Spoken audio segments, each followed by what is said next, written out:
नमो भगवते वासुदेवाय। सब बोलिए।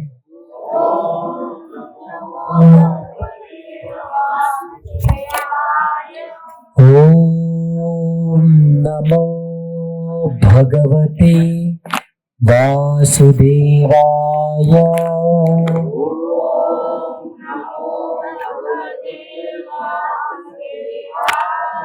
ओम नमो भगवते वासुदेवाय। ओम नमो भगवते वासुदेवाय। हरे कृष्ण। तो मैं सभी भक्तों का स्वागत करता हूँ श्रीमद् भागवत ये 7 दिवसीय कथा जो हम करने वाले हैं, उसका प्रथम दिन आज है।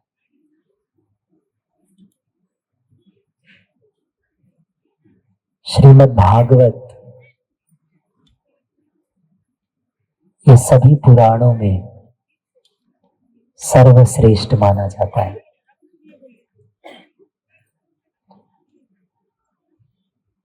श्रीमद् भागवत ये साक्षात भगवान का देह माना जाता है।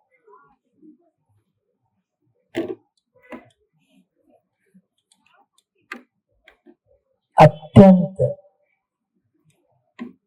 भाग्य या कृपा जिसे प्राप्त होती है वह वास्तव में भागवत का श्रवण कर सकता है, वह भागवत पठन कर सकता है।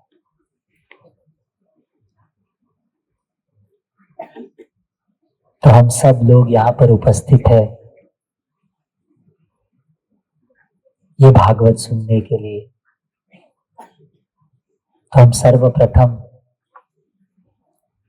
श्रीमती राधा रानी को, भगवान श्री कृष्ण को और सभी गुरु परंपरा को हृदय से आभार व्यक्त करेंगे, प्रार्थना अर्पण करेंगे कि उन्होंने हमें यह अनुमति प्रदान की, ये कृपा प्रदान की कि हम भागवत के बारे में चर्चा कर रहे हैं। ऐसा कोई मत समझिए कि हम अपने सामर्थ्य से, अपने शक्ति से भागवत में भाग ले सकते हैं। जिसके ऊपर गुरु की कृपा है, जिसके ऊपर भगवान की कृपा है, वही भागवत में भाग ले सकता है, वही भागवत श्रवण कर सकता है। इस संसार में अनेक चर्चाएं हैं, अनेक विषय हैं, इसका कोई अंत नहीं है। ये पूरा सृष्टि जो है यह ध्वनि पर चलता है। ये पूरी सृष्टि का निर्माण एक प्रकार से ध्वनि के माध्यम से होता है। हम आगे चर्चा करेंगे कैसी सृष्टि का निर्माण होता है, लेकिन ये पूरी सृष्टि का निर्माण प्रारंभ ध्वनि से होता है। तो इस संसार में बंधन का कारण भी ध्वनि है और मुक्ति का कारण भी ध्वनि है। कोई व्यक्ति गहरी निद्रा में हो और उसे जगाना है तो हम उसे पुकारते हैं, उसका नाम लेके हम जोर से बुलाते हैं, तब वो व्यक्ति उठता है। उसी प्रकार से हम इस संसार में गहरी निद्रा में, इस संसार के भोग में, इस संसार के अलग अलग प्रकार के विषय में हम डूबे हुए हैं। तो अगर किसी को जगाना है तो कैसे जगाएंगे? श्रीमद् भागवत का पाठ करके, भगवान का नाम जप करके उस व्यक्ति को जगाया जा सकता है जो इस संसार में सो रहा है, बाह्य दृष्टिकोण से तो हम जागे हुए हैं, सारा कार्य कर रहे हैं, लेकिन आध्यात्मिक दृष्टिकोण से सोए हैं। जैसे धृतराष्ट्र अंधा था, बाह्य दृष्टिकोण से भी आंतरिक दृष्टिकोण से, लेकिन उनके पुत्र जो थे वो भले ही उनके सबके पास आंखें थी, लेकिन आध्यात्मिक दृष्टिकोण से वे सब अंधे थे। दुर्योधन के समक्ष भगवान कृष्ण खड़े हैं, लेकिन दुर्योधन भगवान को नहीं देख पा रहे हैं, वे शत्रु को देख रहे हैं। वो भगवान को बंदी बनाने के लिए सोच रहे हैं। इस दृष्टि का क्या लाभ? उसी प्रकार से हम इस संसार में भले ही जागकर अलग अलग प्रकार के कार्य कर रहे हैं, किंतु भगवान के तत्व के बारे में, भगवान की कृपा के बारे में, अस्तित्व के बारे में, हम कहां से आए, कहां जाएंगे, इस संसार में हमारा आने का उद्देश्य क्या है, हम इस संसार में पीड़ा क्यों भोग रहे हैं, सुख क्या है, दुख क्या है, जीवन क्या है, मरण क्या है, इसको समझे बिना बस जिए जा रहे हैं, तो ऐसे जाग कर क्या फायदा? ये मनुष्य जीवन मिला है यह समझने के लिए कि जीवन का उद्देश्य क्या है, एक जीव का उद्देश्य क्या है। हम संसार के सभी प्रकार के ज्ञान अर्जित करने में इतने डूब जाते हैं, इतने खो जाते हैं कि अपने बारे में जानना ही भूल जाते हैं। हम अलग अलग प्रकार की उपाधि अपने लिए बना लिए। हम स्त्री है, हम पुरुष है, हम अमीर है, हम गरीब है, हम सुंदर है, हम कुरूप है, हम इस क्षेत्र के, हम उस क्षेत्र के, हम इस तालुका के, उस तालुका के, अलग अलग प्रकार की उपाधियां हमने बना लिया है। लेकिन वास्तव में हम कौन हैं? इसके पूर्व किस जन्म में थे, कहां से आए थे, कहां जाएंगे, कुछ पता नहीं। और इस सीमित अवस्था में, इस सीमित जीवन में अहंकार में डूबे हुए, ये हमारा दुर्भाग्य है। तो ये भागवत हमें जगाने का कार्य करता है। ये श्रीमद् भागवत, ये जो भागवत में 12 स्कंद है, श्रीमद् भागवतम, अभी तो बहुत लोग को यही पता नहीं होता कि भगवत गीता क्या होता है और भागवत क्या होता है। कई बार तो लोग कहते हैं हमने, हमारे घर पे भागवतम है।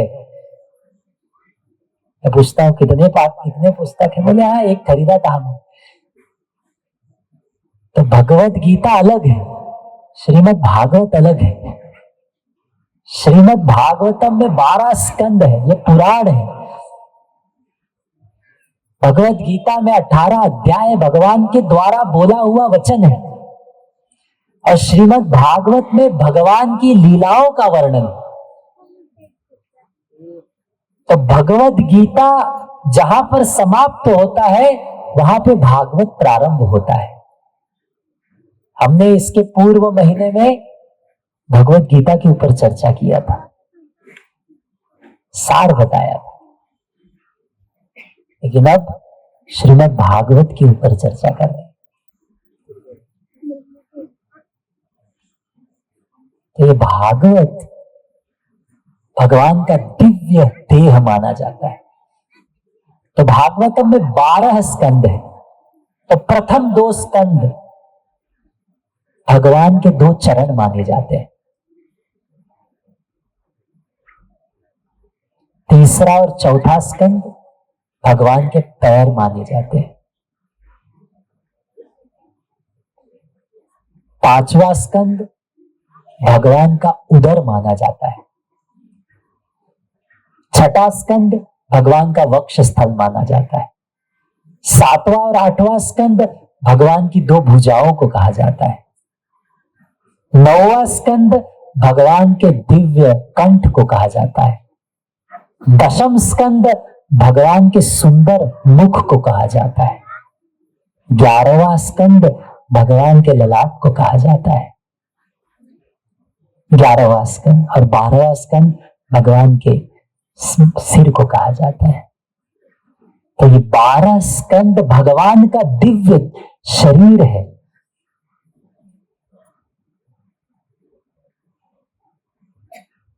तो जो व्यक्ति भगवान का चर्चा करता है, भागवत का चर्चा करता है, वह इस समय से परे हो जाता है। काल या यमदूत यमराज को उस व्यक्ति पर किसी प्रकार का कंट्रोल नहीं रहता, क्योंकि ऐसा व्यक्ति भगवान के आश्रय में होता है। तो यह है श्रीमद् भागवतम। श्रवण करना जरूरी है। पूर्व समय में मंत्र उच्चारण के द्वारा शरीर में अगर कोई, अभी तो पता नहीं, अभी दवाइयां ववाइयां तो है और लेना भी चाहिए, क्योंकि अभी उस प्रकार से मंत्र उच्चारण करने वाले लोग नहीं है। लेकिन पूर्व में ऐसा होता था कि अगर बिच्छू काट ले, सर्प काट ले, तो मंत्र के उच्चारण के द्वारा उसके विष को उतार दिया जाता था। और पूर्व समय में ऐसे लोग थे जिनके पास ये मंत्र सिद्धि थी। अब अगर ऐसे करने जाएंगे तो पता चला आदमी मर गया, क्योंकि इसका मंत्र सिद्धि नहीं हुआ था।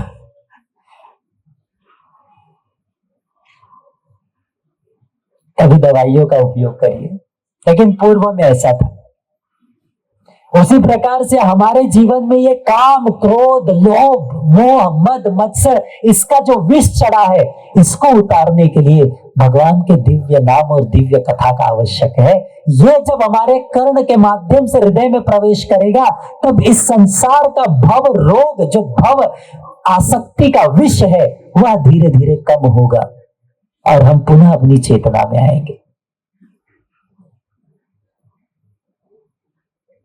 इसीलिए बहुत आवश्यक है कि भागवत की चर्चा करें।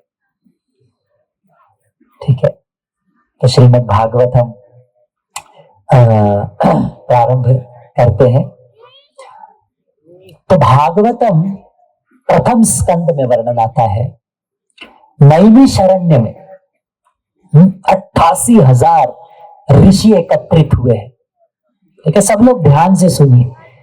देखो, अब जो लोग धीरे धीरे आ रहे हैं, कुछ लेट आ रहे हैं, उनकी बात की बातें कम से कम जो लोग बैठे हैं ध्यान से सुनो। जब तक बैठे हो तब तक ध्यान से सुनो, क्योंकि एक बार हम वापस जीवन में पता नहीं हम कब सौभाग्य मिलेगा, कुछ चर्चा करेंगे, कुछ सुन पाएंगे। कम से कम जब तक है तब तक पूर्ण हृदय से, पूर्ण निष्ठा से, पूर्ण आश्रय से भगवान का नाम जप करना है, भगवान का आश्रय लेना है, भाव से।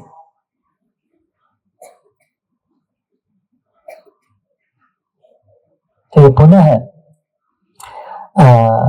श्रीमद् भागवतम का हमने चर्चा किया। इसके पूर्व हम लोग पुनः एक बार भगवान का, गुरु परंपरा का प्रणाम अर्पण करेंगे और मैं कुछ मंत्रों का उच्चारण करूंगा, आप सभी को मेरे पीछे दोहराना है। ठीक है। नारायणं नमस्कृत्यं नरं चैव नरोत्तमं देवीं सरस्वतीं व्यासं ततो जयमुदीरये। नष्टप्रायेषु अभद्रेषु नित्यं भागवत सेवया भगवते उत्तम श्लोके भक्तिर्भवति नैष्ठिके। कृष्णाय वासुदेवाय देवकी नंदनाय च नंदगोपकुमाराय गोविंदाय नमो नमः। हे कृष्ण करुणा सिंधु दीनबंधु जगत्पते गोपेश गोपिका कांत राधा कांत नमोस्तुते तप्त कांचन गौरांगी राधे वृंदावनेश्वरी वृषभानुसुते देवी प्रणमामि हरिप्रिये वाञ्छाकल्पतरुभ्यश्च कृपा सिन्धुभ्य एव च।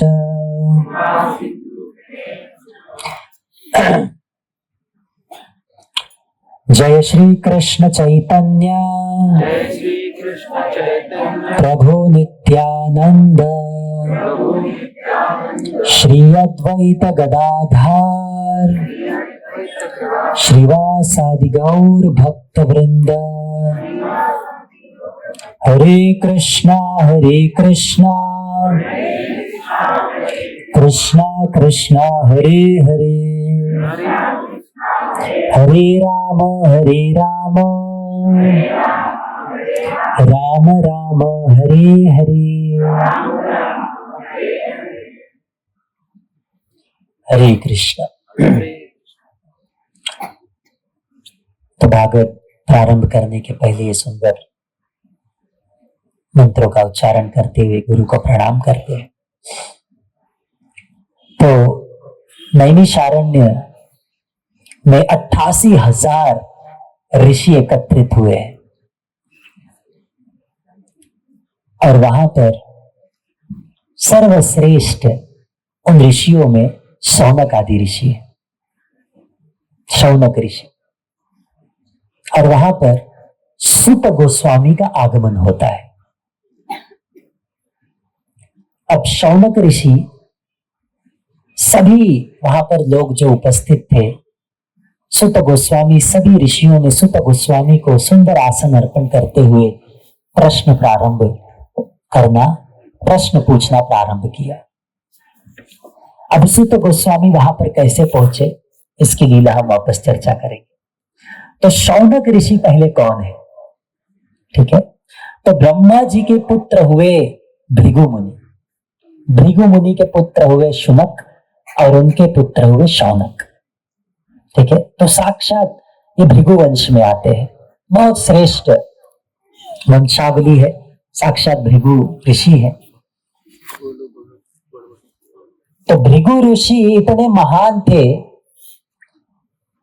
कि एक बार एक प्रकार से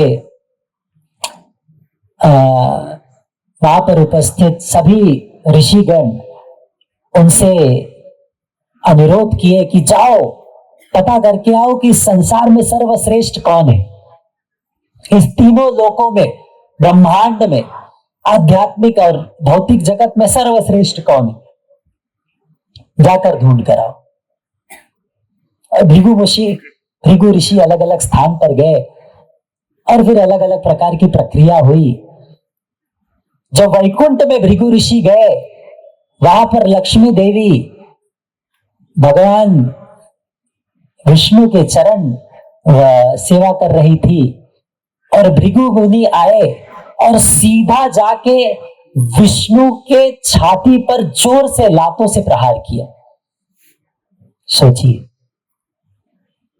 कि विष्णु जी लेटे हुए हैं और सीधा जाके उनके छाती पर प्रहार कर दिया। माता लक्ष्मी बहुत क्रोधित हो गई, इसीलिए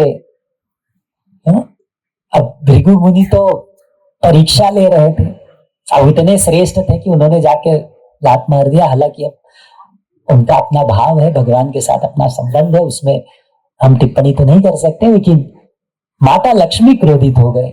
इसलिए अभी तक ब्राह्मणों को विशेष वो धन प्रदान नहीं करती, उनसे थोड़ा रुष्ट हो गए कि बिना कारण मेरे सामने भगवान को प्रहार कर दिया, उचित नहीं किया। और इस प्रकार से जब भगवान विष्णु छाती पर लातों से प्रहार प्राप्त किए, तुरंत भगवान विष्णु अपने शेष शैया से उठकर नीचे आ गए और भृगु मुनि के चरणों को पकड़ते हुए कहा कि मुझे क्षमा कर दीजिए कि आप आए और मैं लेटा ही था। मेरा जो छाती है वो वज्र के समान है और आपके पैर इतने कोमल हैं। आपने मुझे मेरे छाती पर इन पैरों से प्रहार किया, आपके पैरों को किसी प्रकार की चोट न लग गई हो। और क्योंकि मैं उठा नहीं और आपका सम्मान नहीं किया, मैं यह दंड के रूप में और इस परिस्थिति को, इस प्रसंग को एक प्रकार से स्वीकार करते हुए प्रायश्चित के रूप में मैं आपके चरणों को हमेशा अपने छाती पर चिन्ह के रूप में स्वीकार करूंगा।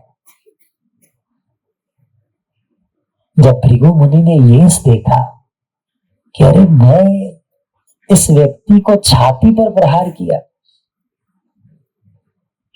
और ये व्यक्ति मेरे चरणों में गिर के क्षमा मांग रहा है, कोई हमें दो शब्द बोल दे तो हम सूद समेत वापस देने के लिए तैयार हो जाते हैं, बोला कैसे मुझे। और यहां पे तो सीधा छाती पे लात मारा। हम अगर 2-4 रुपया कमाने लगे फिर हमें अहंकार हो जाता है। ये तो वैकुंठ पति है, सारे धन की स्वामिनी लक्ष्मी उनके चरण दबा रही है, उनका क्या सम्मान होना चाहिए। और वो क्या कर रहे हैं, चरण पकड़कर क्षमा मांग रहे हैं। तो कोई अपने आप को विष्णु का भक्त कहे तो पहले देखो विष्णु जी क्या करते हैं। कोई अगर कहे कि मैं भगवान का भक्त हूं तो देखो भैया भगवान क्या कर रहे हैं। सुदामा जब भगवान कृष्ण के राज्य में आए, भगवान अपने अश्रुओं से उनके पैरों की अभिषेक कर रहे हैं। माता लक्ष्मी चामर हिला रही, बाकी सभी रानियां जो है रुक्मिणी, जाम्बवती, सत्यभामा चामर हिला रही। भगवान उनके चरणों का अभिषेक कर रहे हैं, फिर उनके चरणामृत को सबके ऊपर डाल रहे हैं। ये होता है वैष्णव सेवा, ये होता है नम्रता, ये होता है भक्तों की सेवा। यह भाव है तब हम विष्णु की भक्ति प्राप्त करेंगे। देखो भक्ति क्या है, भक्ति के अलग अलग स्तर है। अगर वास्तव में भगवान के प्रति प्रेम चाहिए ना, तो भगवान जैसा बनना होगा, भगवान का भाव स्वीकार करना होगा। बहुत सुंदर, मैं सुन रहा था एक जगह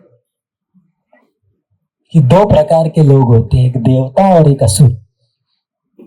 एक होते हैं सुर और एक होते हैं असुर। सुर यानी जो देवता होते हैं, असुर यानी जो राक्षस। तो सुर कौन है, जिनका सुर भगवान से मिलता हो, और असुर कौन है, जिनका सुर भगवान से न मिलता हो। तो जो भगवान जैसा भाव रखते हैं, भगवान की सेवा करते हैं, उनका भाव, वे भगवान के भक्त कहलाते हैं। और अगर ऐसा नहीं है तो असुर है। कितना ही कोई भी, जैसे अग्नि होती है ना, उसमें कुछ भी डालो उसका गुण अग्नि जैसा हो जाता है। अगर आप एक लोहे को अग्नि में डालो, कुछ देर बाद लोहा का जो भाव है वो कैसा हो जाएगा, अग्नि जैसा हो जाएगा।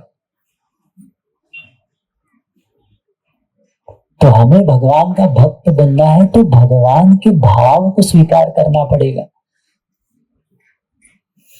अभिमान रखकर, क्रोध रखकर यदि हम सोचे कि मैं भगवान का भक्त कर रहा हूं, भगवान का भक्त बन गया हूं,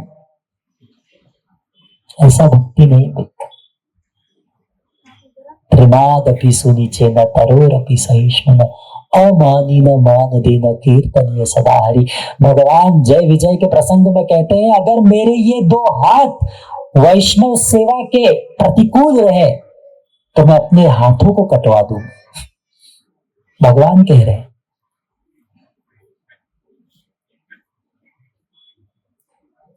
तो इसलिए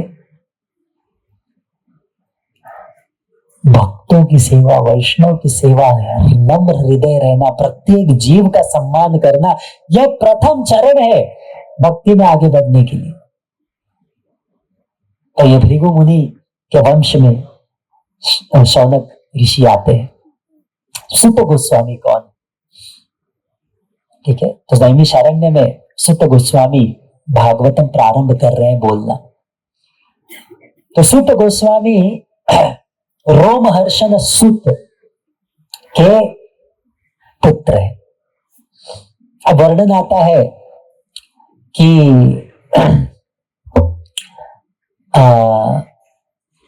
जब महाभारत का युद्ध प्रारंभ होने जा रहा था तब बलराम जी कृष्ण को कहते हैं कि कान्हा, तुम्हें ज्ञात हुआ कि युद्ध होने वाला है? तो कृष्ण ने कहा, मैसेज तो मिला है, शीघ्र ही युद्ध होने वाला है। तो बलराम जी ने कहा, देखो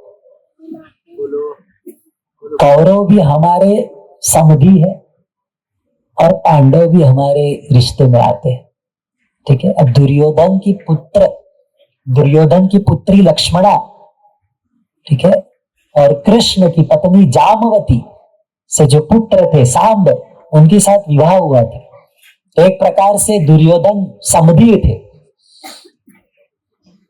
तो बलराम जी कहे, देखो दोनों हमारे रिश्ते में आते हैं, हम लोग युद्ध में भाग नहीं लेंगे।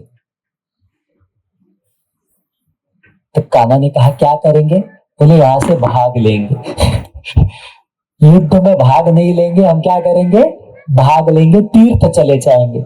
सब लोग आएंगे कि भाई हमारी ओर से युद्ध करो, देखेंगे ताला लगा हुआ है घर पे, वो वापस चले जाए। तो देखो कृष्ण क्या कहते हैं। कृष्ण कहते हैं, देखो आपको जाना है जाओ, मैं अर्जुन को नहीं छोड़ सकता। मैं अपने भक्त को बिल्कुल नहीं छोड़ सकता। तो ये तुम अपने रिश्तेदारों से झगड़ा करोगे? मैं किसी से भी झगड़ा करने के लिए तैयार हूं, मैं किसी को भी छोड़ने के लिए तैयार हूं, लेकिन अपने भक्त को नहीं छोड़ूंगा। ये है भगवान।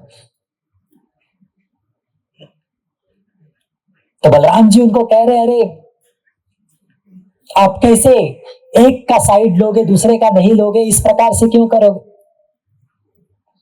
तो कृष्ण ने कहा, देखो मैं केवल एक चीज कर सकता हूं, अस्त्र नहीं उठाऊंगा, पर अर्जुन को छोड़ूंगा नहीं। मैं साथ में रहूंगा, अस्त्र नहीं उठाऊंगा, चाहे जो हो जाए, पर मैं अर्जुन के साथ रहूंगा। जब बलराम जी के समझाने पे नहीं माने, बलराम जी तीर्थ को चले गए और कृष्ण वहीं रह गए। तो ये कृष्ण का भाव है, कृष्ण का प्रेम है। अपने भक्तों को कभी नहीं छोड़ते। एक बार यदि कृष्ण ने किसी को पकड़ लिया तो कभी अपने भक्तों को नहीं छोड़ते।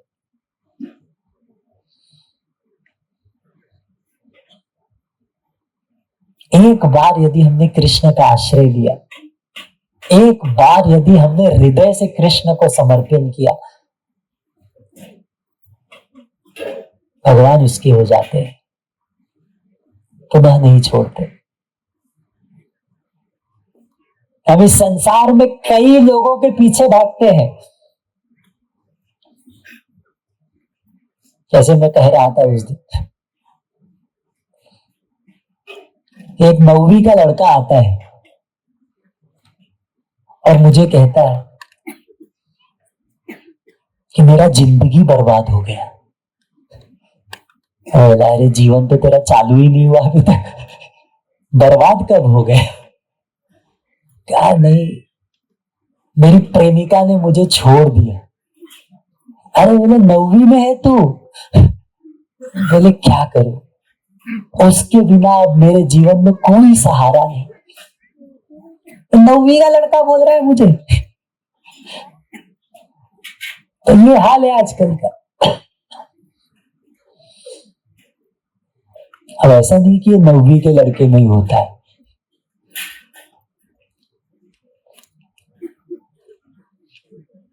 कुछ लोग मेरे पास आते हैं, खास करके एक व्यक्ति मुझे स्मरण है, विवाहित व्यक्ति था। अब क्या है ना, दूसरे जगह का जो खेत है ना हरा भरा दिखता है लगता हाँ हरियाली तो वही है। तो बेचारा अपने जीवन में कुछ परेशान था, और हम तो स्वाभाविक रूप से कृष्ण कथा किए कुछ, तो इतना आकर्षित हो गया, बोले प्रभु जी थोड़ा सा लेट कर दिया। बोले क्या हो गया भैया? बोला मेरा अभी विवाह हुआ, थोड़ा पहले अगर मिल जाते तो शायद ना करता। बोला बगल में पत्नी खड़ी है तो मिस्टेक हो गया। तो हर एक व्यक्ति को लगता है उस बाजू आनंद है। संघर्ष सब जगह है, सब जगह, चाहे जहां पर रहो। ये मायने नहीं रखता आप कहाँ हो, क्या कर रहे हो, ये मायने रखता है हृदय कितना शुद्ध है, कितना हृदय से भगवान का सेवा कर रहे हो, आश्रय दिए। तो बलराम जी चले गए तीर्थ यात्रा पे। तो तीर्थ यात्रा पर जाने के पश्चात वहां पर एक जगह पर कथा हो रही थी, वहां पर रोमहर्षण सूत कथा कह रहे थे। रोमहर्षण, रोम यानी जब वो कथा करते थे लोगों के रोम जो है वो हर्षित हो जाते थे, खड़े हो जाते थे। अगर कोई व्यक्ति कथा कर रहा है और आपके रोटे खड़े हो जाए, आप बोलोगे अरे कितना सुंदर बोल रहा है। तो उनका नाम था रोमहर्षण सूत। अब बलराम जी क्या है, हमने पूर्व में चर्चा किया है कि ये गुरु तत्व है, साक्षात गुरु है। कोई भी व्यक्ति व्यास पीठ पर या किसी भी स्तर पर बैठकर जब भगवत कथा कर रहा है वो केवल और केवल बलराम जी की कृपा और अनुमति के द्वारा ही कर सकता है, क्योंकि वो गुरु तत्व है। तो बलराम जी वहां पर पधारे, सारे ऋषि मुनि वहां पर उपस्थित जितने भी लोग थे सब खड़े हो गए, रोमहर्षण सूत बैठे हुए थे। तो बलराम जी को समझ गया कि इनके हृदय में अहंकार है, उनको समझ गया। और फिर उन्होंने क्या किया, तुरंत, अब बलराम जी है, घास का एक तिनका निकाला और केवल घास के तिनके से जाकर उन्होंने रोमहर्षण, सोचो इतने सारे ऋषि बैठे हैं, व्यास आसन पे रोमहर्षण सूत है, उन्होंने घास का तिनका लिया, रोमहर्षण सूत को स्पर्श किया और उसी स्थान पर रोमहर्षण सूत की मृत्यु हो गई।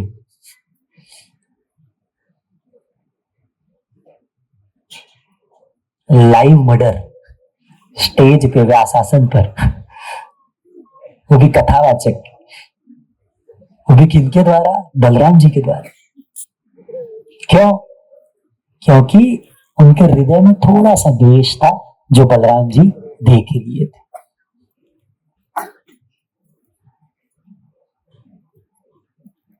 तो वहां पर उपस्थित सारे जो ऋषि मुनि थे, अरे आपने इस प्रकार से कैसे कर दिया, कथावाचक थे, कथा कर रहे थे। तो बलराम जी ने कहा ठीक है, अब ये तो हो गया, लेकिन मैं आशीर्वाद देता हूं कि इनका जो पुत्र होगा या इनके ही जैसा बड़ा कथावाचक होगा, कथाकार होगा और ये सुंदर कथा करेगा। और उनके पुत्र के रूप में कौन आए? सूत गोस्वामी।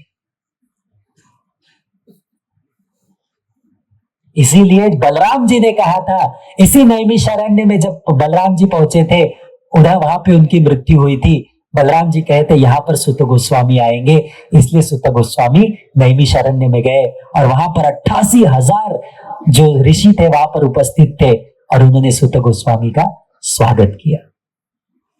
और सूत गोस्वामी ने कहा, मैंने श्रीमद् भागवत सुखदेव गोस्वामी द्वारा सुना है, सुखदेव गोस्वामी से सुना है, जब उन्होंने परीक्षित महाराज को बताया था।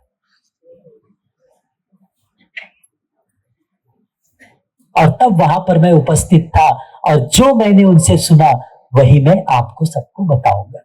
तो इस प्रकार से सूत गोस्वामी भागवत बोलना प्रारंभ किए। यह भागवत का प्रारंभ है। तो भागवत प्रारंभ किसने किया? सूत गोस्वामी नैमिषारण्य में शौनक आदि ऋषियों को बता रहे हैं कैसे जो उन्होंने सुखदेव गोस्वामी से सुना था परीक्षित महाराज को जब वो बताए। अब प्रश्न आता है, सुखदेव गोस्वामी कौन है?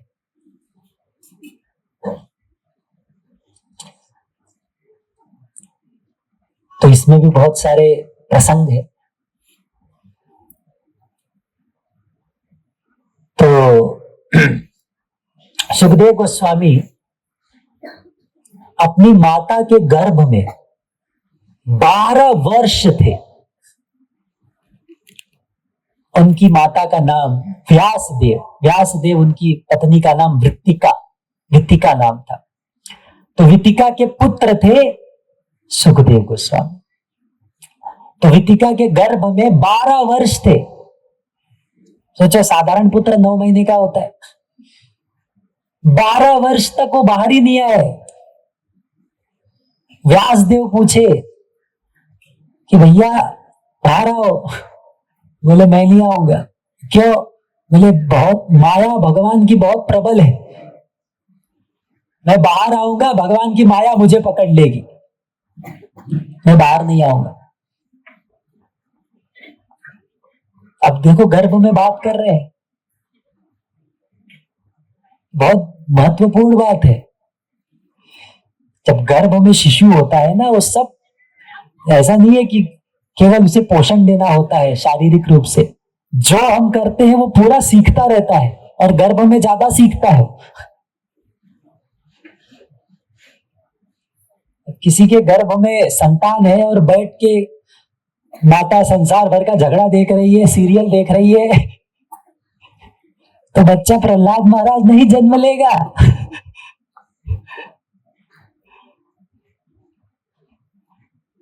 ये सारा सीरियल, सारा नौटंकी देखने के पश्चात पुत्र बड़ा होता है। असं कसं झाला, असंच होणार, हाच केला आहे तुम्ही। तो जो करोगे वैसे ही मिलेगा, अलग नहीं मिलेगा। इसीलिए पुत्र जब गर्भ में होता है तभी से उसे संस्कार दिया जाता है। भागवत का, रामायण का इसे कथा किया जाता है। गर्भदान संस्कार होता है। तब वह संतान आकर्षित होता है, उसे ट्रेनिंग दिया जाता है। यह माता पिता का उत्तरदायित्व है। हम सोचते रहते हैं अपने बच्चे के लिए घर बना देंगे, गाड़ी खरीद देंगे, ना ये उपस्थित कर देंगे, ये व्यवस्था कर देंगे, थोड़ा सा बैंक बैलेंस में पैसा इकट्ठा कर दे। अरे पुत्र नालायक निकला तो तुम्हारे पीढ़ी का पैसा खत्म करने को उसे 1 साल नहीं लगेगा। आप कितना ही इकट्ठा कर लो, 1 वर्ष नहीं लगेगा आपके सारी पीढ़ी का पैसा नष्ट करने में उसे। इतिहास है।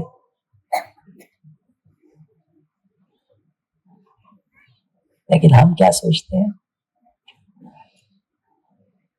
हम अलग विचारधारा रखते हैं। सबसे बड़ा धन यदि माता पिता अपने पुत्र को कुछ दे सकते हैं वो है भगवत संस्कार। जो उस पुत्र के साथ, उस पुत्री के साथ जीवन भर रहेगा। अन्य जो भी वस्तु दो, उसे नष्ट करने में उसे देर नहीं लगेगी अगर उसके पास संस्कार नहीं है। और अगर उसके पास संस्कार है, आप उसे रास्ते पर भी छोड़ दो, वो अपने पैरों पर खड़ा हो जाएगा। इसीलिए संस्कार पर प्रयास करो, संस्कार देने का प्रयास करो, धन नहीं। और ये पूर्व में किया जाता था, अब भटक गए हैं।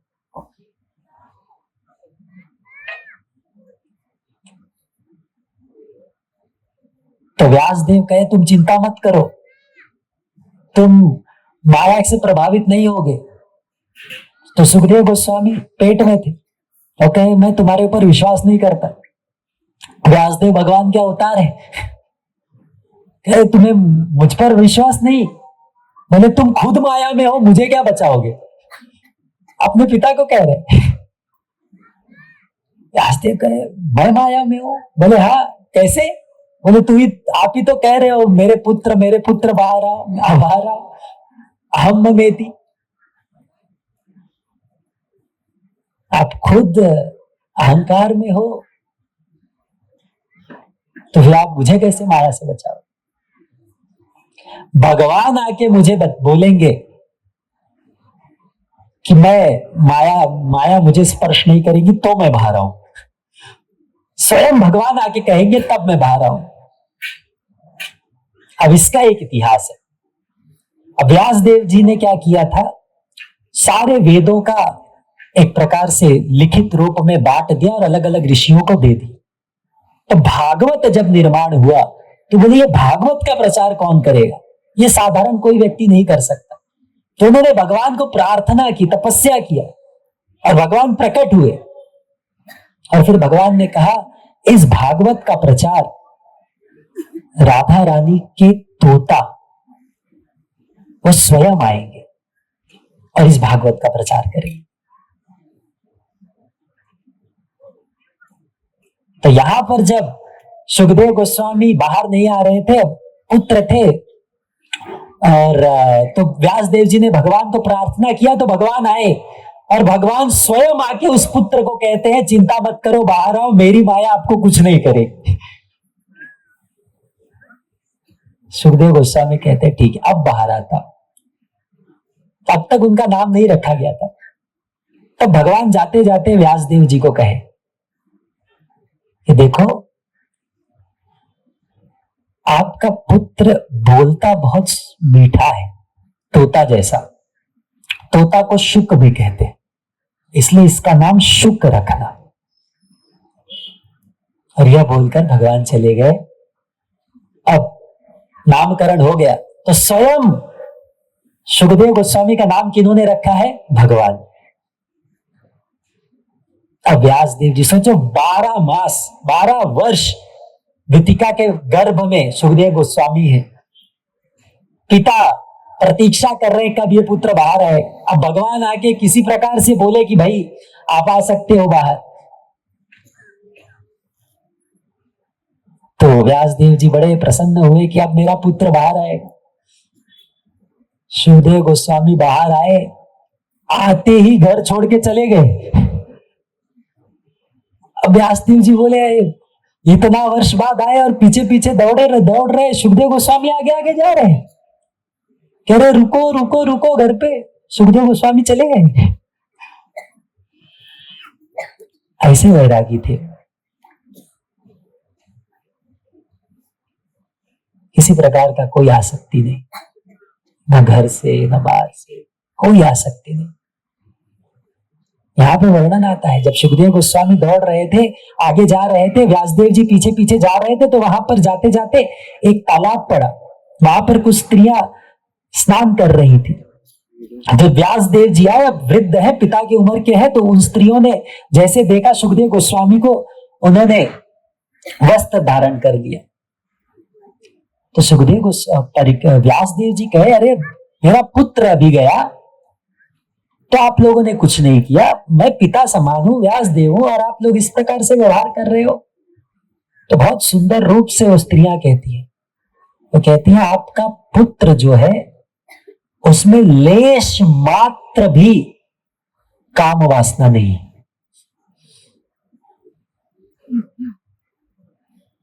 ये कह रही है, वो है सुखदेव गोस्वामी। अब ये सुखदेव गोस्वामी यहां पर आए कैसे? ये वितिका के गर्भ में प्रवेश कैसे किए, इसकी अलग लीला है। तो एक बार श्रीमती राधा रानी, आनंद वृंदावन चंपू में ये कथा आती है। एक बार श्रीमती राधा रानी की एक तोता है, बहुत प्रिय तोता है, शुक जिसको कहते हैं। तो श्रीमती राधा रानी, जैसे हमने चर्चा किया कि भगवान की ही अंश है, तो राधा रानी और कृष्ण ये दो नहीं है, एक है, इनमें किसी प्रकार का कोई अंतर नहीं। राधा कृष्ण एक आत्मा, दुई देहधार, इनमें कोई भेद नहीं। जो भेद करता है मूर्ख है, जो दोनों व्यक्ति को अलग अलग देखता है ये मूर्ख है। तो लीला के कारण ही केवल भगवान क्या कर रहे हैं, आनंद प्रदान करने के लिए दो कर रहे हैं। तो राधा रानी के हाथ में शुक है, वो शुक को ये संदेश दे रही है कि जाकर आप कृष्ण को कहो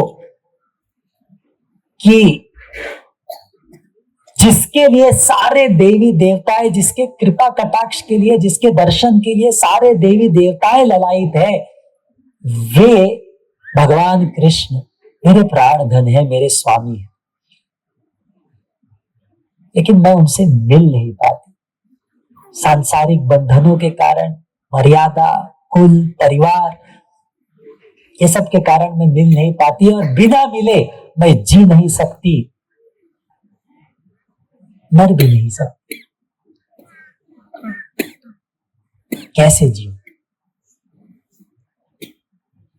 और यह सुंदर जो संदेश है, ये शुक जाता है, उड़ते उड़ते उड़ते नंद भवन में जाता है और कृष्ण के हाथों पर जाकर बैठ जाता है, और यह सुंदर संदेश भगवान को सुनाता है। भगवान जब ये संदेश सुनते हैं, अब अगर कोई व्यक्ति किसी से प्रेम करता है तो उसके सारी वस्तुओं से प्रेम करता है, हर एक चीज से प्रेम करता है। अगर कोई व्यक्ति कृष्ण से प्रेम करता है तो कृष्ण कुछ भी करे और व्यक्ति उनका गुणगान करता है। कृष्ण चोरी करे, अरे कृष्ण ने चोरी की। कृष्ण माटी खाए, अरे कृष्ण ने माटी खाए। कृष्ण कुछ भी करे, गुणगान करते हैं। ये प्रेम है। जब व्यक्ति को प्रेम होता है तब वह कुछ भी करे उसका गुणगान करने लगते हैं। तो कृष्ण राधा रानी का शुक है, राधा रानी का संदेश लेकर आया है, और जब संदेश सुनकर कृष्ण सुनते रहते हैं, तब शुक कहता है कि अरे मैं कितना कृतज्ञ हूं, मैं अपनी स्वामिनी राधा रानी जो मुझे कृष्ण की कथा सुना रही थी, अपने स्वामिनी को छोड़कर मैं यहां पर आ गया। तो कृष्ण उस शुक का इस भाव को देखकर और आनंदित हो गए। तब तक वहां पर राधा रानी की एक सखी जिनका नाम है मधुरिमा, वो आई और कहा रे ये तो राधा रानी का शुक है, और कृष्ण को कहने लगी अरे चोर चोर, तुमने राधा रानी के शुक को चुराया है। कृष्ण ने कहा अरे अभी अभी आई, सीधा चोर बोलने लगी। तो बोले राधा रानी का शुक है, इसे तुरंत लौटा दो। तब तक वहां पर कृष्ण के मित्र आ जाते हैं जिनका नाम है मनसुखा। तो मनसुखा कहते हैं तुरंत कृष्ण की ओर से, कहते हैं क्या प्रूफ है तुम्हारे पास कि ये राधा रानी का शुक है, हमारे कृष्ण का शुक है। तो मधुरिमा कहती है नहीं, ये राधा रानी का शुक है, मैं जानती हूं। तो मनसुखा कहे प्रूफ बताओ तब लेकर जाओ, नहीं तो यही रहेगा। तुम इसको बुलाओ अपनी ओर, अगर ये आ जाएगा तब तो लेकर जाओ। मधुरिमा कहे, अरे कोई कृष्ण के बारे में सुनता है वो तो कृष्ण को कभी छोड़ता नहीं, ये तो कृष्ण के हाथ पर बैठ गया है, तुमको क्या लगता है मेरे बुलाने से आ जाएगा? वो कैसे छोड़ेगा? क्या नहीं छोड़ सकता। लेकिन ये राधा रानी क्या है, इसको दे दो। ये सदैव श्रीमती राधा रानी इसको कृष्ण के बारे में बताते रहती। तब तक वहां पर यशोदा माई आ जाती है और यशोदा माई उस सबको बोलती है, चलो चलो जाओ जाओ, और इस तोते को सुंदर भोजन खिलाती है, थोड़ा चावल खिलाती है, और उसके पश्चात इसको छोड़ दिया जाता है। तो ये वापस राधा रानी के पास जाती है, और जब यशुक राधा रानी के पास जाता है तब राधा रानी को कृष्ण का संदेश सुनाता है कि किस प्रकार कृष्ण ने इस समय मधुवन में इस समय बुलाया है मिलन के लिए।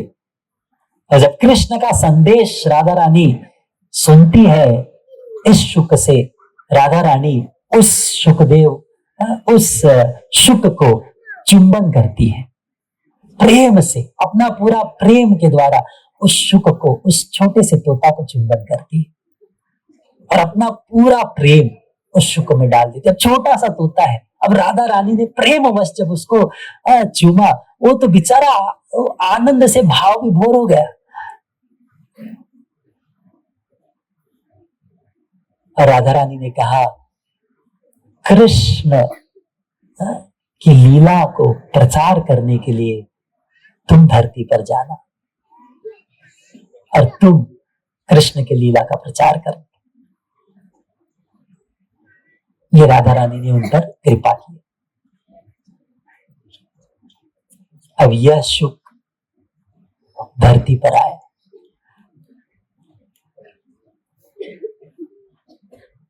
अब यह शुक मृत्तिका के गर्भ में कैसे प्रवेश किया? सुखदेव गोस्वामी के रूप में। इसकी चर्चा आती है अमरनाथ,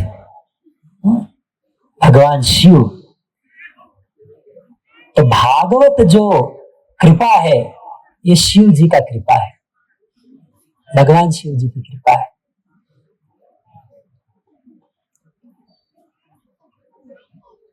तो जब माता पार्वती का जन्म हुआ, छोटी सी शिशु, तो नारद मुनि वहां पर आए। हिमालय की पुत्री थी।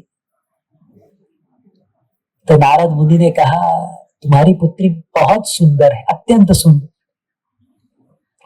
लेकिन इसका जो पति होगा, अब उनके पति, अब छोटी सी बालिका है, हाँ, छोटी बालिका है, और उनके माता को वो बता रही है कि इसका पति कैसा होगा। वो क्या कह रही है, इसका पति कैसा होगा? वह अपने शरीर पर खोपड़ियों की माला पहनेगा, बभूत लगाएगा, कपड़े उपड़े नहीं पहनेगा, नग्न रहेगा, शमशान में रहेगा, उसके चारों ओर भूत रहेंगे। अब सोचो कोई माता सुने रे मेरी पुत्री का पति ऐसा रहेगा, वो तो बेचारी डर गई। तो बोली चिंता मत करो, ये जितने भी दोष है ये केवल एक ही जैसे दूषण, ये जितने भी दूषण है ये केवल एक व्यक्ति में जाके आभूषण बन जाते हैं, और वो कौन है? भगवान शिव। जितने भी ये दोष है केवल जब एक व्यक्ति में जाए तो आभूषण बन जाते हैं, अन्य सभी व्यक्ति में ये दोष बन जाता है। तो इसीलिए माता पार्वती, अब इसके पूर्व में सती थी, सती अब पार्वती के रूप में आई। तब नारद मुनि ने कहा था इनका विवाह इनके साथ होगा। तो इनकी पुत्री जब बड़ी हुई, नारद मुनि से द्वारा सुना था, और नारद मुनि को गुरु मानती थी, और वो मान ली, उन्होंने स्वीकार कर लिया था मैं विवाह करूंगी तो केवल शिव जी से करूं। अब शिव जी को इनको परीक्षा लेने के लिए भेजना था, तो शिव जी ने क्या किया, सप्त ऋषियों को भेजा। विवाह का समय आया, सप्त ऋषियों को भेजा। माता पार्वती तपस्या कर रही थी। सप्त ऋषियों ने कहा देखो अपना तपस्या बंद करो। माता पार्वती के पास आके कह रहे हैं अपनी तपस्या बंद करो, करने की आवश्यकता नहीं है, तुम्हें शिव जी मिलना चाहिए ना, मिल जाएंगे, लेकिन हम आपको एक ऑफर देते हैं। ठीक है, अब माता पार्वती को कहे हम आपको एक ऑफर देते हैं। अरे क्या इस वैरागी के पीछे पड़ी हो, कुछ मिलने वाला नहीं है। ठीक है, कभी आजकल भी कोई लड़की विवाह करती है तो पूछती है कि भाई इनकम कितना है, सेविंग कितना है, अकाउंट क्या है, बैलेंस कितना है। बोले कुछ नहीं है, घर भी नहीं है इसके पास, अकाउंट तो पूरा खाली है, कपड़ा भी नहीं है, जेब भी नहीं है इसके पास।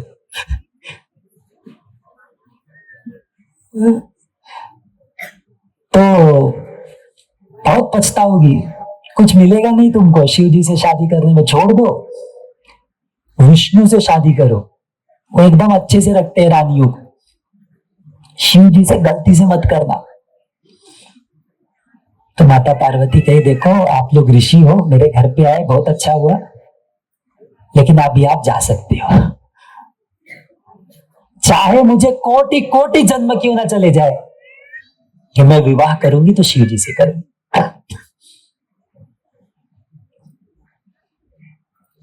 उसी प्रकार से माता रुक्मिणी ने कहा था चाहे कितने ही जन्म क्यों ना लग जाए, विवाह करूंगी तो कृष्ण से करूंगी। ये भक्ति होता है।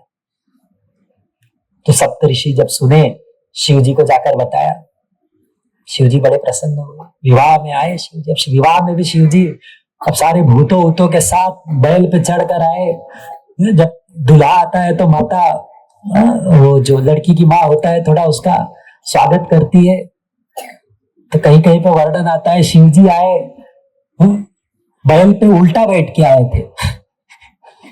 तो आरती करने गए, शिव जी को देखकर बेहोश हो गए। तो बोले बेहोश क्यों हो गए? बोले आपको देखकर कौन बेहोश नहीं होगा। तो बोले कपड़े कहाँ है? बोले कपड़े तो आज इतना पहन लिया, नहीं तो इतना भी नहीं पहनता था, शादी है। थोड़ा सा कपड़े पहन लिया था उस दिन, तो शिव जी का शादी था। अब माता पार्वती आई, शिव जी, सब अच्छा चल रहा है। अब शिव जी आने के बाद, अब शिव जी मतलब ध्यान में बैठ गए तो कब उठेंगे पता नहीं, कितने हजार वर्षों के बाद उठेंगे कुछ पता नहीं। सेवा करना है, माता पार्वती सेवा कर रही है, बड़ी प्रसन्न है। अब कई वर्षों के पश्चात नारद मुनि वहां पर आते हैं। अब माता पार्वती को पूछते हैं। अब माता पार्वती अपने गुरु को देखती हैं, बड़ी प्रसन्न होती हैं, स्वागत करती हैं। अब उन्होंने ही बचपन में उनके बारे में बताया था, उनके बारे में प्रेम जागृत करवाया था, विवाह उनके कारण हुआ, बड़ी प्रसन्न है, आनंदित है। अब शिव जी गए भ्रमण पर, शिव जी घूम रहे। शिव जी अब अचानक निकल जाते थे, भगवान के किसी धाम में घूमने चले जाते। अब पूछे शिव जी कहाँ है? बोले आउट ऑफ स्टेशन, बाहर गए, घूमने गए, किस धाम में गए, कहाँ गए पता नहीं। तो शिव जी बताते नहीं हम कब आएंगे वापस। अब फोन लगाने का सवाल नहीं। माता पार्वती, तो नारद मुनि पूछे माता पार्वती कि पुत्री तुम खुश हो क्या? बोले हाँ बहुत खुश हूं। बोले आपके पति आपसे प्रेम करते हैं क्या? बोले बहुत प्रेम करते, मुझसे ही प्रेम करते। बोले अच्छा? बोले हाँ। बोले सब बात बताते हैं? बोले हाँ सब बताते। पक्का? बोले हाँ। तो नारद मुनि ने कहा शिव जी माला पहनते हैं? बोले हाँ पहनते। किसकी माला पहनते? बोले खोपड़ियों की माला पहनते। बोले कभी तुम्हें उन्होंने बताया कि ये खोपड़ियां किसकी है? माता पार्वती ने कहा नहीं, नहीं बताया। बोले नहीं, तो तब काहे का प्रेम?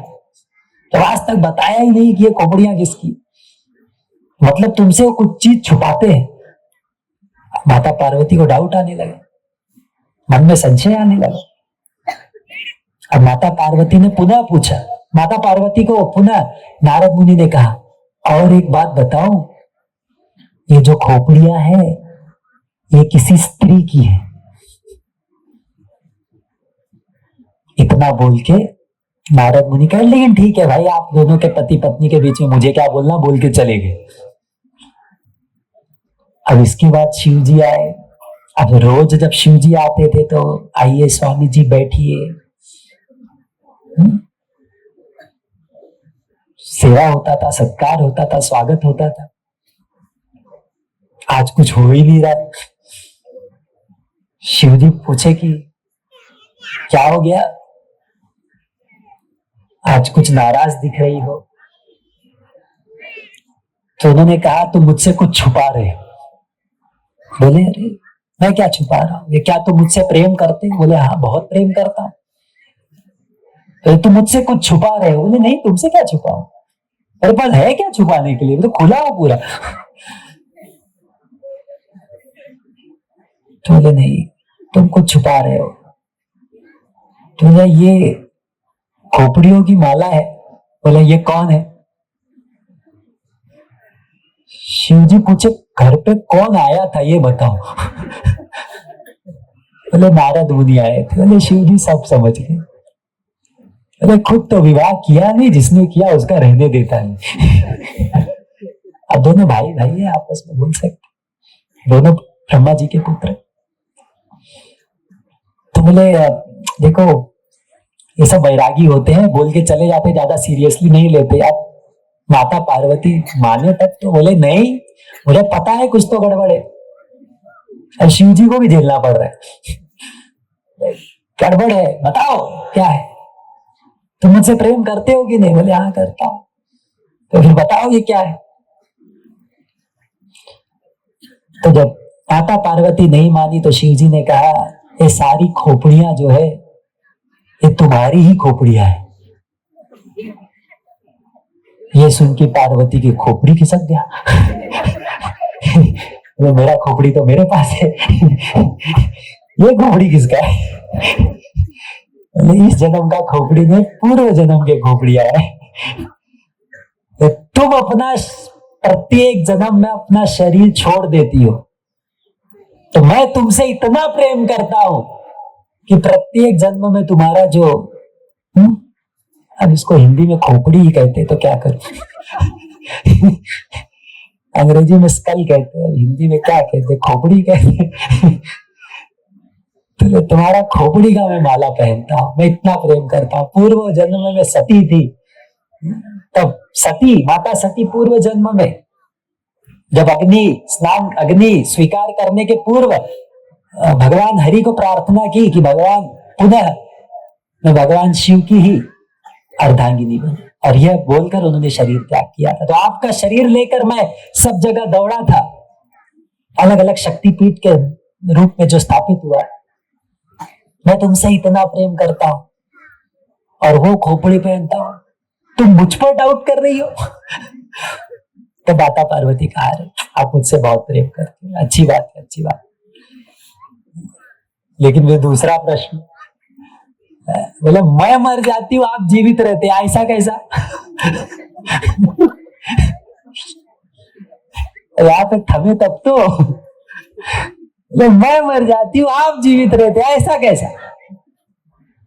तो बोले मेरे पास इसका सीक्रेट। बोले वो छुपा के रखे हो, मतलब कुछ तो तुमने वो बताओ। बोले मेरे पास अमर कथा है। ये अमर कथा? बोले हाँ। बोले वो है श्रीमद् भागवत। जो भागवत सुनता है वह अमर रहता है, और क्योंकि मैं भागवत कथा मेरे पास है इसलिए मैं अमर हूं, और तुम शरीर छोड़ते रहते। अब इसका दूसरा प्रश्न क्या होगा? मुझे भी कथा सुनना है। तो भगवान कहे, शिव जी कहे ठीक है, अब तुम इतना जिद कर रही है तो चलो। फिर वो अमरनाथ आए और अमरनाथ में आके वे कथा प्रारंभ की, और यहां पर श्रीमती राधा रानी का शुक वहां पर उपस्थित थे। तो ऑलरेडी उन्होंने राधा रानी से भागवतम सुना है, लेकिन यहां पर शिव जी ने भागवत बोलना प्रारंभ किया। अब माता पार्वती अब आदत से या फिर स्वभाव से मजबूर, अब भगवान तो भागवत के भाव में विभोर हो गए, वो तो बोलना प्रारंभ किए। माता पार्वती बीच बीच में कर रही थी। अब थोड़ी देर बाद जैसे कथा में कुछ लोग शुरुआत में आंख खोलकर सुनते, थोड़ी देर बाद वो भगवत धाम चले जाते हैं। फिर जब कथा समाप्त होती है तो पुनः आते हैं। छान कथा झाला, काय सांगितलं ते विचारू नका, तर हृदयामध्ये आहे।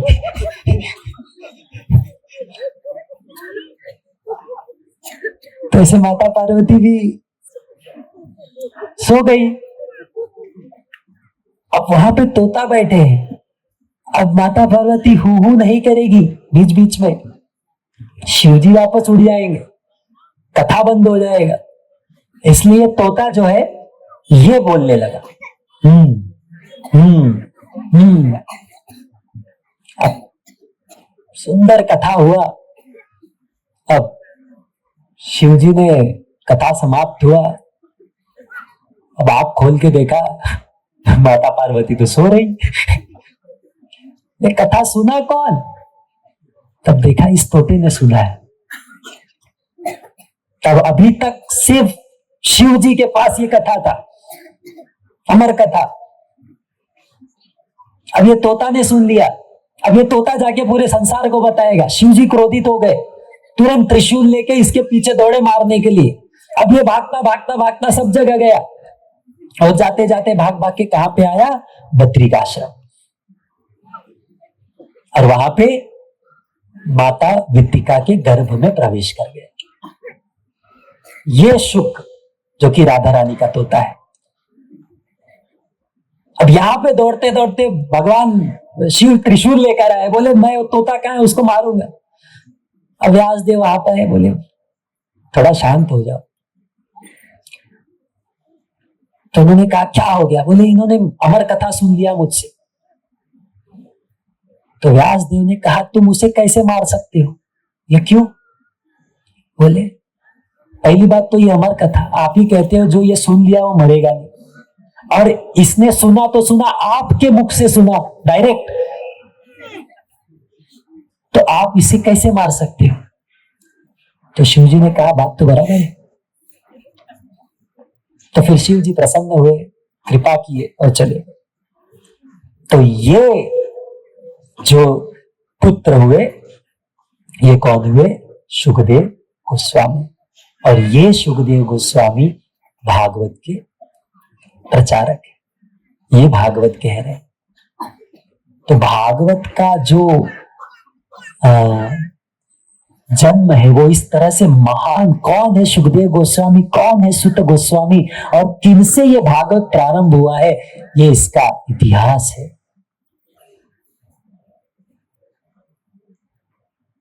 लेकिन भागवत को ध्यान से सुनना है। सर्वे दधातुम तदविं परस्य दुरंत वीर्यस्य रथांगपान। भागवत को कौन समझ सकता है? जिसने भगवान का आश्रय लिया है। यो मायया संततयानुवृत्त्या भजेत तत्पाद सरोज गंधम। जिसने भगवान का सेवा किया है, जो भगवान का निस्वार्थ भाव से बिना रोक के सेवा करता है, वही भागवत समझ सकता है। यो अमायया, बिना किसी मैं भागवत सुन के मुझे धन प्राप्त होगा, सुख प्राप्त होगा, शांति नहीं, भगवान के प्रति प्रेम प्राप्त होगा, बस और कुछ नहीं चाहिए। प्रेम पूर्वक, केवल भक्ति भाव के कारण, भक्ति प्राप्त करने के लिए। लेकिन कैसे सुनना है? जाग कर, समय पर आके भागवत सुनना है। और जाते जाते आज के दिन श्रीमद् भागवत महात्म्य के संदर्भ में एक लीला और करेंगे और फिर समाप्त करेंगे। श्रीमद् भागवतम में आता है, सुंदर वर्णन आता है गोकर्ण और दुंदुकारी का।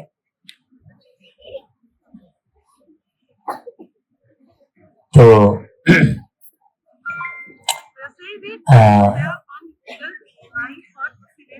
धुंधुली। और ये बहुत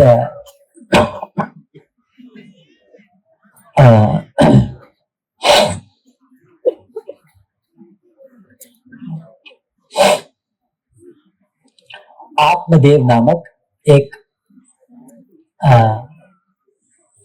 ऋषि थे, मुनि थे, और उनकी पत्नी का नाम था धुंधुली। ठीक है। और उनके बहुत दिन तक क्या थे, एक गृहस्थ थे, ऋषि नहीं गृहस्थ थे। उनके पत्नी का नाम धुंधुली था। तो उनके पुत्र नहीं थे।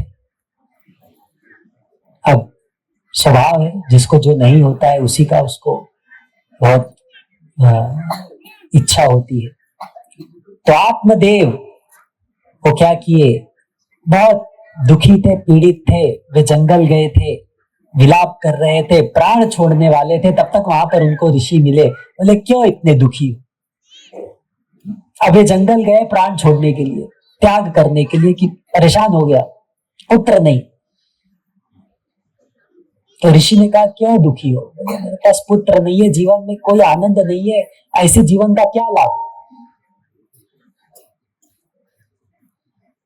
तो ऋषि ने कहा अरे भगवत चिंतन करो, भगवान का नाम जप करो। ये तो एक तुम्हारे ऋषि जान गए थे कि इनके जीवन में 7 जन्मों तक पुत्र नहीं।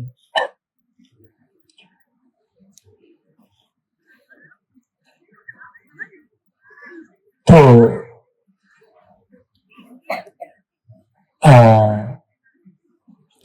वो नहीं मान रहे थे, दुखी थे, परेशान थे। तो आत्मदेव ने क्या किया, उन्होंने कहा ठीक है ये फल लीजिए। कृपावश उन्होंने ये फल दिया, उन्हें जाओ अपनी पत्नी को खिलाओ, तुम्हें पुत्र होगा। अब उनकी पत्नी को आए, आत्मदेव बड़े प्रसन्न हुए, अपने पत्नी को फल दिया। ठीक है।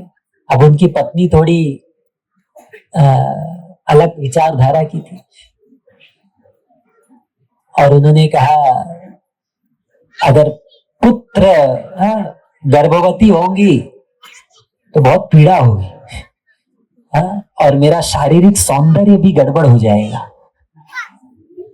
तो फिर मैं गर्भवती नहीं होंगी, मैं ऐसे ही रहूंगी। और वो क्या की, गर्भवती होने का ढोंग करने लगी, और फल क्या किया, गाय को जाके खिला दिया। उसने फल गाय को खिला दिया, और वो कह रही है गर्भवती है। अब परेशान है कि अभी समय धीरे धीरे आ रहा है, कैसे पता चलेगा, कल को भंडा फूट हो जाएगा। तब तक उनकी छोटी बहन वहां पे आती है। तो उन्होंने क्या किया, अपनी छोटी बहन का पुत्र स्वीकार कर लिया, उनको कुछ धन दिया, उनके बहन को धन की आवश्यकता थी, धन दे दिया, और उनका पुत्र स्वीकार कर लिया, और उनकी बहन चली गई, और उनके पुत्र को कहा यही हमारा पुत्र है। और जो गाय को खिलाया था फल, उस गाय से भी एक पुत्र उत्पन्न हुआ। तो उस गाय से जो पुत्र उत्पन्न हुआ उसका नाम था गोकर्ण, और जो पुत्र इन्होंने स्वीकार किया था उसका नाम हुआ धुंधुकारी। अब गोकर्ण एकदम साधु, संस्कारी, भगवान पर आस्था करने वाला, सभ्य, भगवान का भक्त, अत्यंत माता पिता का सेवा करने वाला, बड़ा प्रसन्न रखता था। और ये दूसरा पुत्र वो एकदम आसुरी प्रवृत्ति का, राक्षसी भाव का, सारे बुरी आदतें, लोगों को परेशान करना, प्रताड़ित करना। और धीरे धीरे बड़ा हुआ, दारू, मांस, मदिरा कुछ नहीं छोड़ता था, सब खाता था, चारों नियम तोड़ता था, व्यभिचार करता था। इतना परेशान कर दिया माता पिता को, इतना परेशान कर दिया, आत्मदेव जो उनके पिता थे वो पुनः परेशान हो गए। गोकर्ण ने कहा कि क्या करो, आप पहले वो परेशान थे जंगल में जाके कि मैं जीवन छोड़ना चाहता हूं, पुत्र नहीं। अब वे परेशान है कि फिर से जंगल जाके ये पुत्र ऐसा है। तो गोकर्ण ने कहा घर छोड़ो, जाओ भगवत नाम में, भगवान चिंतन में डूब जाओ। देखो मरणमय संसार में अगर बचना है तो स्मरण करना हो। ये संसार क्या है? मरण है, इसमें सबको मरना है, लेकिन अगर इससे हमें पार पाना है तो स्मरण करना होगा भगवान।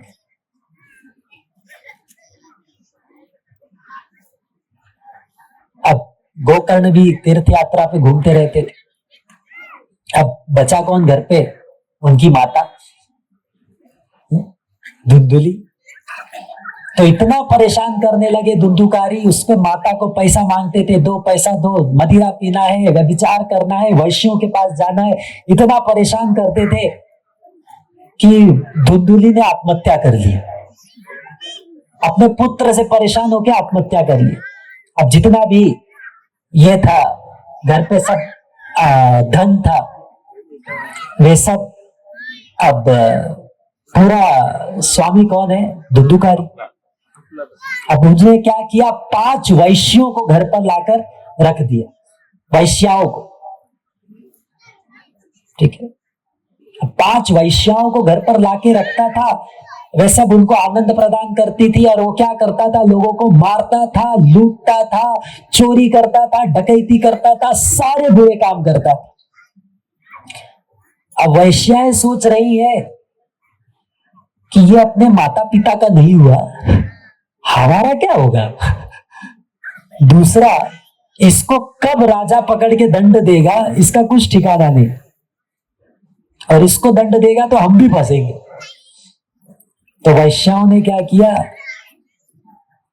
अगले दिन जब धुंधुकारी आया, 4 लोगों ने उसके पकड़ा, और एक वैश्या ने उसके मुख में, वर्णन है, कोयला डाल के उसको मार डाला। जिन वैश्याओं को उन्होंने लाया था आनंद भोगने के लिए, उन्होंने ऐसा मारा धुंधुकारी। अब जब गोकर्ण वापस, वो सब धन वन लेकर फरार, गोकर्ण वापस आया, समाचार सुना, बड़ा दुख हुआ, अंतिम संस्कार किया, गया पिंडदान किया। पिंडदान करके वापस आया, घर पे जब सो रहा था तो उसे आवाज आए रोने का,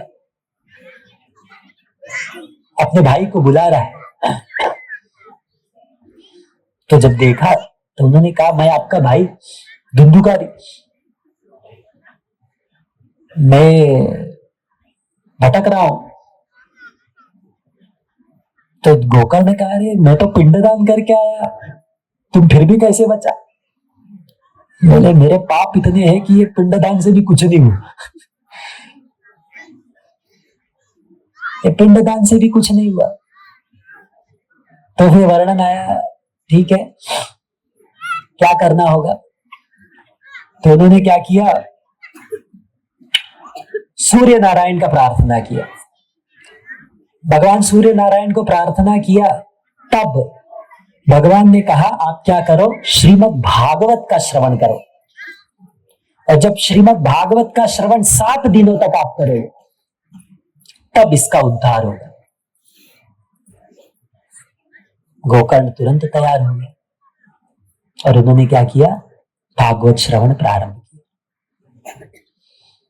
तो सब लोगों को बुलाया गया, बिठाया गया, एक बांस लाया गया, बांस में 7, एक बंबू होता है, उसमें 7 गांठ थे, उसको स्थापित किया गया, क्योंकि जो प्रेत होता है बांस पर बैठता है, उसके गांठों पर, उसी पर बैठ सकता है। उस पर बिठाया गया और भागवत श्रवण करवाया गया। तो जब भागवत श्रवण प्रारंभ हुआ, 1 दिन हुआ, पहला गांठ फूटा, दूसरा दिन हुआ, दूसरा गांठ फूटा, तीसरा दिन हुआ, तीसरा गांठ फूटा। ऐसे करते करते करते करते 7 दिन हुआ, भागवत खत्म हुआ, 7 गांठ फूट गया, साक्षात वैकुंठ से विमान आया और धुंधुकारी को लेकर वापस भगवत धाम जाने लगा। तो गोकर्ण ने बोला, अरे रुको, हमने भी भागवत सुना है, हमने भी भागवत बोला है, हम लोग यहीं पे है, इसको अकेले लेके जा रहे हो? तो बहुत सुंदर रूप से विष्णु दूतों ने कहा, एक ही व्यक्ति भागवत ध्यान पूर्वक सुन रहा था क्योंकि उसे जरूरत थी, बाकी सब सो रहे थे। बाकी सब आधा आधा सो रहे थे, इसलिए केवल यही जाएगा, बाकी सब यही रहोगे। तो गोकर्ण बोला, अरे इसका उद्धार करने गया, हम लोग ही यहाँ पर है। फिर से भागवत करवाया, और ये बार जब भागवत हुआ सब लोगों ने ध्यान पूर्वक सुना, और फिर अगली बार सब लोग का उद्धार हुआ, सब भगवत। तो यह है श्रीमद् भागवत की महिमा, अनंत है, अपार है, अत्यंत श्रेष्ठ है, इसकी कोई अंत नहीं है। जन्मादियस्य तोयनवयादितरश्चार्थेष्वभिज्ञ स्वराट् तेने ब्रह्म हृदय आदि कवये मुह्यन्ति यत्सूरय तेजो वारिमृदां यथा विनिमयो यत्र त्रिसर्गो मृषा धाम्ना स्वेन सदा निरस्तकुहकं सत्यं परम धीमहि। ये भागवत भगवान का सुंदर वर्णन करता है। भगवान कौन है? जन्माद्यस्य तोयनवयादितरतश्चार्थेषु अभिज्ञ स्वराट्, वो भगवान जो सारे लोगों के स्वामी है, जिनके इच्छा मात्र से सब कुछ निर्माण होता है। तेने ब्रह्म हृदय आदि कवये मुह्यन्ति यत्सूरय, जिन्होंने ब्रह्मा जी को अपना ज्ञान प्रदान किया। तेजो वारि मृदाम यथा विनिमयो यत्र त्रिसर्गो मृषा, वैसे भगवान को धाम्ना स्वेन सदा निरस्तकुहकं सत्यं परम धीमहि। ये प्रथम श्लोक है श्रीमद् भागवतम का। और भागवत क्या करता है? सभी प्रकार के जो अन्य धर्म है, बहुत प्रकार के धर्म है, शास्त्र है, सब कुछ है, बहुत ग्रंथ है, बहुत पठपाठ है, लेकिन भागवत श्रेष्ठ क्यों है? क्योंकि भागवत में अन्य कुछ नहीं चर्चा किया गया है, केवल भक्ति चर्चा किया गया है। केवल उस मार्ग का वर्णन किया गया है कि यदि कोई इसको सुन ले सीधा भगवत धाम जाएगा, इस जन्म मृत्यु के चक्र में वापस नहीं पड़ेगा। धर्म प्रोजित कैटवत्र परमो निर्मत्सरा नाम सताम वेद्यम वास्तवमत्र वस्तु शिवदम तापत्रयोन्मूलनम श्रीमद्भागवते महामुनि कृते कं वा परैरीश्वर सद्यो हृद्यवरुध्यते तकृतिभिः शुश्रुभिस्तत्क्षणा। तो ये वर्णन है धर्म प्रोजित कैटवत्र परमो निर्मत्सरा नाम सताम। ये भागवत वो ग्रंथ है जिसमें किसी भी प्रकार का अन्य निरर्थक वस्तुओं का वर्णन नहीं किया गया। इसमें शुद्ध वह विषय का चर्चा किया गया है कि जब यह कोई भी व्यक्ति भागवत श्रवण करता है, उसके हृदय में केवल और केवल भगवान के प्रति प्रेम जागृत होगा। और इस भागवत सुनने का एकमात्र यह उद्देश्य है कि वह इस जन्म मृत्यु के चक्र से बाहर जाएगा, भगवान के प्रति प्रेम जागृत करेगा, अन्य कुछ नहीं। यह है श्रीमद् भागवत। और जो व्यक्ति इस शास्त्र को पढ़ता है, किम वा परैरीश्वर, अन्य किसी भी ग्रंथ को पढ़ने की आवश्यकता नहीं, तुरंत उसके सद्यो हृदय अवरुद्धते तकृतिभिः शुश्रुभिस्तत्क्षणात्, तुरंत भगवान उसके हृदय में स्थापित होते हैं। और ये इतना मीठा है, और जब इसे सुखदेव गोस्वामी कहते हैं तो इसका वर्णन ही कुछ है। निगम कल्पतरोर गलितम फलम शुक मुखातमृत द्रव्य संयुतम पिबत भागवतम रसमालयम मुहुरहो रसिक भूवि भावुक। निगम कल्पतरोर गलितम फलम, ये भागवत अत्यंत पका हुआ जो है फल है सारे शास्त्रों का, अत्यंत पका हुआ फल। और यह सुखदेव गोस्वामी से बोलने के मुख से आने के कारण और मीठा हो गया, और सारे ऋषि मुनि इसको स्वीकार करते हैं, इसको श्रवण करते हैं। ठीक है, तो यह है श्रीमद् भागवत का प्रारंभ। आज श्रीमद् भागवत के हमने प्रथम दिन पर भागवत महात्म्य के बारे में, भागवत के इतिहास के बारे में चर्चा किया। सभी लोगों से मैं एक निवेदन करना चाहता हूं, जितने भी लोग यहाँ पर आए हैं, 7 दिनों में भागवत की चर्चा होती नहीं है। वैसे सुखदेव गोस्वामी ने परीक्षित महाराज को जब भागवत कहा था तो रात को 8:30 से 9:30 के बीच में नहीं कहा था, 24 घंटे 7 दिन तक बोला था। ठीक है, तो कम से कम हमें 2 घंटे तो सुनने चाहिए। 7 दिनों तक परीक्षित महाराज ने भोजन नहीं लिया था, पानी नहीं पिया था। हम 3 टाइम खा के तो सुन सकते हैं कम से कम।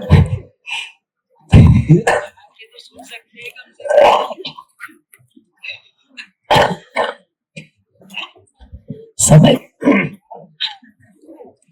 थोड़ा प्रयागराज से आया हूं तो थोड़ा इफेक्ट है। थोड़ा समय पे तो आ सकते हैं। तो जितने भी लोग यहाँ पर उपस्थित हैं, आप सबसे यही निवेदन है, कल से शार्प 7:30 बजे से कथा हम चालू करें। 7:30 से 9:30 2 घंटा शुद्ध कथा करेंगे। तो आप सबसे निवेदन है, अगले 7 दिन थोड़ा अपने अन्य जिम्मेदारियों को एडजस्ट करते हुए समय पर आए। और मैं पूरा प्रयास करूंगा कि 7:30 बजे हम लोग प्रारंभ कर दे। कम से कम सार जो इसका सारांश है उसे तो अच्छे से, कम से कम उसको तो बोलने के लिए उतना तो वक्त चाहिए। अभी भागवत का प्रथम 3 श्लोक ही बोला है, भागवत प्रारंभ नहीं किया, अभी सब उसका इतिहास और महात्म्य बताया। कल से वास्तव में हम लोग इसका चर्चा प्रारंभ करेंगे। बहुत कृपा से परिपूर्ण है, आपसे निवेदन है कि अगले 6 दिन समय पर आइए, शार्प 7:30 बजे आइए, ताकि हम इस भागवत को अच्छे से चर्चा कर पाए, कम से कम मुख्य विषयों को, मुख्य लीलाओं को श्रवण कर पाए। यह असीम कृपा है और इसका जो अवसर है हमें खोना नहीं। मैं पुनः एक बार सबका आभार व्यक्त करता हूँ और सभी आयोजकों का, जितने भी यहाँ पर अलग अलग विक्रमगढ़ वासियों के सभी आयोजकों का हृदय पूर्वक आभार व्यक्त करता हूँ कि इतना सुंदर यह सुविधा बनाई है। और से ज्यादा लोग जुड़े और ज्यादा से ज्यादा लोग आए, ऐसी अभिलाषा करते हैं और ये कथा धीरे धीरे आगे बढ़े। बहुत बहुत धन्यवाद। हरे कृष्णा। श्रीमद् भागवतम की जय। श्रील प्रभुपाद की जय।